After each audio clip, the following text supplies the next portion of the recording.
اس جانب ایک دشمن ہے جو تم پر حملہ کرنا چاہتا ہے، کیا تم میری بات کا اعتبار کرو گے یا نہیں؟ سارے کے سارے بیک زبان ہو کر کہتے ہیں ہم آپ کی بات کا اعتبار کریں گے، ہم آپ کی بات کا یقین کریں گے۔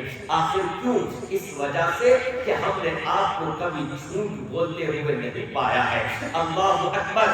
یہ لوگ وہ لوگ تھے جو آئندہ آپ کے دشمن بننے والے تھے، جو آپ پر تہمتیں لگانے والے تھے، جو آپ پر الزامات لگانے والے تھے، لیکن دیکھیے نبوت کے اظہار سے پہلے کیا رائے پیش کر رہے ہیں۔ ہم نے آپ کو کبھی جھوٹ بولتے ہوئے نہیں پایا ہے، ہم نے کبھی جھوٹ کا تجربہ نہیں کیا ہے۔ اللہ کے نبی علیہ السلام فرماتے ہیں کہ تو پھر میں تمہیں خبر دیتا ہوں، یا ایھا الناس قولوا لا الہ الا اللہ تفلحوا، اے لوگو اس کائنات میں اللہ کے علاوہ کوئی معبود نہیں ہے، یعنی بت پرستی غلط ہے، ان بتوں کی عبادت کرنا چھوڑ دو، صرف ایک اللہ کی عبادت کرو، وہی اس سنسار کو پیدا کرنے والا ہے، وہی اس کائنات کو چلانے والا ہے، وہی مالک حقیقی ہے، وہی معبود حقیقی ہے، اسی کی عبادت کرو، میں اسی کا رسول ہوں تمہاری طرف۔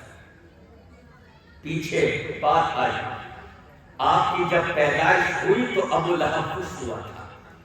کچھ لوگ کہتے ہیں کہ نبی کی ولادت پر دیکھیے ابو لہب نے خوشی منائی تھی۔ وہ ذرا آگے بڑھے سیرت کی کتاب میں، آگے بڑھ کر دیکھیں، جب نبی نے اپنی رسالت کا اعلان کیا تو اس مجمع میں سارے کے سارے لوگ اس وقت خاموش رہے، لیکن ابو لہب جو خوش ہوا، اور ابو لہب جو خوش ہوا اس نے کہا اے محمد آپ کے ہاتھ ٹوٹ جائے، نعوذ باللہ۔ اس نے کہا تبا لک لہذا اجمعتنا یا محمد، اے محمد آپ کے ہاتھ ٹوٹ جائے، آپ نے اس لیے ہمیں یہاں جمع کیا تھا۔ اس وقت تک مجمع میں سے کسی نے کوئی غلط الفاظ استعمال نہیں کیے۔ اگر سب سے پہلے کسی کو جرأت ہوئی تو ابو لہب کو، جس نے ولادت پر جشن منایا تھا، جس نے ولادت پر خوشی کا اظہار کیا تھا، اس نے یہ جرأت کی، نبی کی رسالت کا سن کر کہا اے محمد تمہارے ہاتھ ٹوٹ جائے، نعوذ باللہ، تم نے اس لیے ہمیں یہاں پر جمع کیا تھا۔ جواب آپ علیہ السلام نے نہیں دیا، جواب نبی کے رب نے دیا، عرش سے دیا، تبت یدا ابی لہب وتب، ابو لہب تیرے ہی ہاتھ ٹوٹ جائے، تو برباد ہو جائے۔ اور اللہ نے یہ پہلی مرتبہ، اللہ نے یہ ایک مرتبہ جواب نہیں دیا نبی کی طرف سے، سینکڑوں مقامات ایسے ہیں لوگوں نے نبی کی شان میں گستاخی کی، لوگوں نے نبی کو تکلیف دی، جواب اللہ نے دیا۔ آپ علیہ السلام کے بیٹے کی وفات ہوئی، عبداللہ کی، تو یہ ابو لہب بولا، خوشی کے مارے دوڑتا ہوا اپنے ساتھیوں کے پاس کہا محمد ابتر ہو گئے۔ ابتر کا مطلب نسل کٹ گئی ہوگی، اب ان کا کوئی نام لیوا نہیں بچے گا، اب ان کا کوئی نام لیوا نہیں بچے گا۔ کیوں؟ اس وجہ سے کہ آگے جو نسل چلتی ہے وہ بیٹوں سے چلتی ہے، بیٹے کا انتقال ہو گیا، کہا محمد گمبریدہ ہو گئے، ان کی نسل کٹ گئی، اب ان کی نسل آگے نہیں بڑھے گی۔ اللہ نے جواب دیا اِنَّا أَعْطَيْنَاكَ الْكَوْثَرَ، اللہ اکبر۔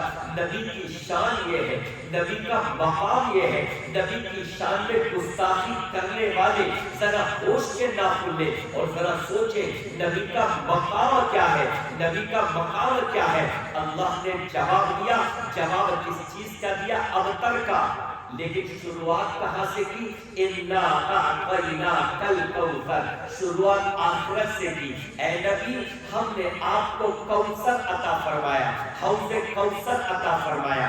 گویا کہ ابو لہب دنیا کی بات کرتا ہے کہ دنیا میں آپ کا نام و نشان مٹ جائے گا۔ اے نبی دنیا میں کیا مٹے گا؟ آپ کا نام تو آخرت تک میں چلے گا، وہاں پر حوض کوثر پر لوگ آپ کے دست مبارک سے حوض نوش فرمائیں گے۔ اِنَّا أَعْطَيْنَاكَ الْكَوْثَرَ فَصَلِّ لِرَبِّكَ وَانْحَرْ، ان شانئک هو الابتر، اے نبی ہم نے آپ کو حوض کوثر عطا فرمایا، آپ اپنے رب کے لیے نماز پڑھیے اور اپنے رب ہی کے لیے قربانی کیجیے، بے شک آپ کا دشمن ہی تم بریدہ ہے۔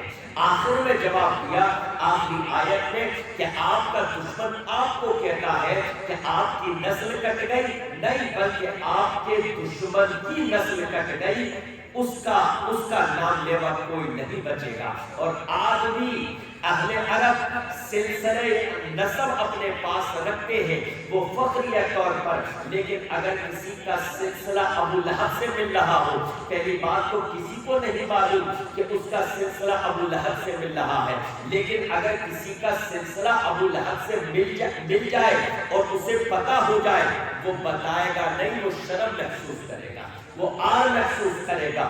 لیکن اگر نبی کے خانوادے کے کسی فرد سے کسی کا سلسلہ ملتا ہو، وہ فخریہ طور پر اس کو پیش کرے گا، میرا سلسلہ نبی سے ملتا ہے، میرا سلسلہ نبی کے خانوادے سے فلاں شخص سے ملتا ہے، تو اللہ رب العالمین نے ابو لہب کو جواب دیا کہ اے ابو لہب، ہمارے نبی کا نام نہیں مٹے گا، تمہارا نام مٹ جائے گا، تمہارا نام لیوا کوئی نہیں ہوگا۔ بات رہ گئی مصطفیٰ کی، بات رہ گئی محمد عربی صلی اللہ علیہ وسلم کی، تو دنیا میں بھی ان کا نام رہے گا اور آخرت میں بھی ان کا نام رہے گا صلی اللہ علیہ وسلم۔ پیارے نبی علیہ السلام دعوت دے رہے ہیں، اے لوگوں میں اللہ کا رسول ہوں، اے لوگوں اپنے ماں باپ کا خیال رکھو، ان کے ساتھ حسن سلوک کرو، اے لوگوں پڑوسیوں کے ساتھ حسن سلوک کرو، اے لوگوں زمانے جاہلیت کی اذیت کو چھوڑ دو۔ ان تمام چیزوں کی دعوت دے رہے ہیں، لوگ رفتہ رفتہ اسلام قبول کر رہے ہیں۔ حضرت ابوبکر صدیق اسلام قبول کرتے ہیں، حضرت علی اسلام قبول کرتے ہیں، نبی کی بیٹیاں پہلے ہی مرحلے میں اسلام قبول کر لیتی ہیں، آپ کے آزاد کردہ غلام حضرت اسامہ شروع ہی میں اسلام لے آتے ہیں، آپ کی بیوی حضرت خدیجہ سب سے پہلے اسلام قبول کر چکی ہے، حضرت عثمان بن عفان حضرت ابوبکر رضی اللہ عنہ کی کوششوں سے اسلام قبول کر چکے ہیں۔ تو یہ ایک چھوٹی سی جماعت تیار ہو گئی اسلام کو ماننے والوں کی۔ اب مکہ والوں کے کان کھڑے ہوتے ہیں، یہ کیا ہو رہا ہے؟ شروع میں انہوں نے نبی علیہ السلام کی دعوت کو نظر انداز کیا، لیکن جب افراد بڑھتے گئے، 1 سے 2، 2 سے 4، 4 سے 8، تو اب ان لوگوں نے اس دعوت کو سنجیدگی سے لینا شروع کیا، اور اب انہیں اپنی قیادت پر، اپنی سیادت پر خطرات کے بادل منڈراتے نظر آئے، اور ان کو یہ نظر آنے لگا کہ ہماری کرسی چلی جائے گی، ہماری قیادتیں ختم ہو جائیں گی، ہماری سرداری ختم ہو جائے گی، ہمارا دبدبہ ختم ہو جائے گا، اور اب جو ہے محمد عربی صلی اللہ علیہ وسلم جس دین کو لے کر آئے ہیں اس کا بول بالا ہو جائے گا۔ لہذا انہوں نے اپنے ذہن میں اسلام کی جڑوں کو کاٹنے کے لیے اور اسلام کو مٹانے کے لیے، اس دعوت کو دبانے کے لیے اپنے طور پر کوششیں شروع کر دی۔ کوششیں کیا کی؟ افواہیں پھیلائی۔ جب کسی دعوت کو بدنام کیا جاتا ہے، کسی جماعت کو، کسی گروہ کو، کہ یار یہ تو بڑھ رہے ہیں، کیا ہوگا؟ ان کے تعلق سے افواہیں پھیلائی، یہ گستاخ ہیں، یہ نبی کو نہیں مانتے، یہ ایسے ہیں، یہ ویسے ہیں، افواہیں پھیلا دو۔ ان لوگوں نے بھی افواہیں پھیلانی شروع کی، یہ جادوگر ہیں، یہ شاعر ہیں، نعوذ باللہ یہ دیوانے ہیں، یہ لوگوں کے درمیان جدائی ڈال دیتے ہیں، یہ کلام بنا کر لاتے ہیں، یہ افواہیں پھیلانی شروع کی۔ لیکن جب ان افواہوں سے کام نہیں چلا تو پھر اب انہوں نے ظلم و ستم کا دور شروع کیا، ظلم و ستم کا دور شروع کیا، اور جناب محمد رسول اللہ صلی اللہ علیہ وسلم کو بھی اپنے ظلم و ستم کا نشانہ بنایا گیا۔ اللہ کے نبی علیہ السلام پر ظلم و ستم کا یہ عالم کیا گیا کہ آپ کا سگا چچا ابو لہب آپ کو گالیاں دیتا، آپ کو لعن طعن کرتا۔ عقبہ بن ابی معیط ایک مرتبہ رسی لے کر آتا ہے، آپ علیہ السلام صحن کعبہ میں تھے۔ عقبہ بن ابی معیط قوم کا سب سے بدترین شخص نبی علیہ السلام کی مبارک گردن میں رسی ڈالتا ہے اور کھینچنا شروع کر دیتا ہے۔ ابو بکر صدیق رضی اللہ عنہ دوڑے ہوئے چلے آتے ہیں اور آپ کو بچاتے ہیں۔ اتقتلون رجلا ان یقول ربی اللہ، کیا تم ایک آدمی کو صرف اس وجہ سے قتل کرنا چاہتے ہو کہ وہ کہتا ہے میرا رب اللہ ہے؟ عقبہ بن ابی معیط ایک مرتبہ اونٹنی کی اوجھلی لے کر آتا ہے، نبی سجدے میں جاتے ہیں، نبی کی پیٹھ پر رکھ دیتا ہے۔ کوئی آپ کی لخت جگر سب سے چھوٹی بیٹی حضرت فاطمہ کو دوڑ کر بتاتا ہے۔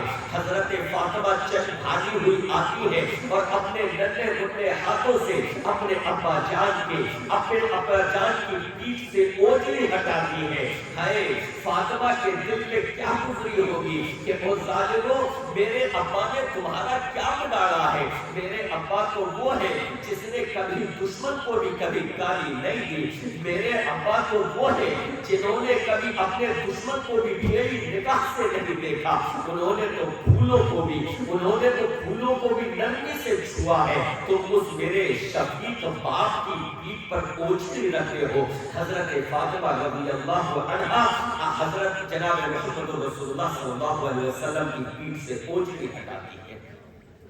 آپ کے پڑوسی تک آپ کو تکلیف دیتے ہیں اور آپ کے پڑوسیوں میں کوئی اور نہیں، آپ کا چچا ابو لہب تھا، آپ کی چاچی ام جمیل وہ تھی جب اس کو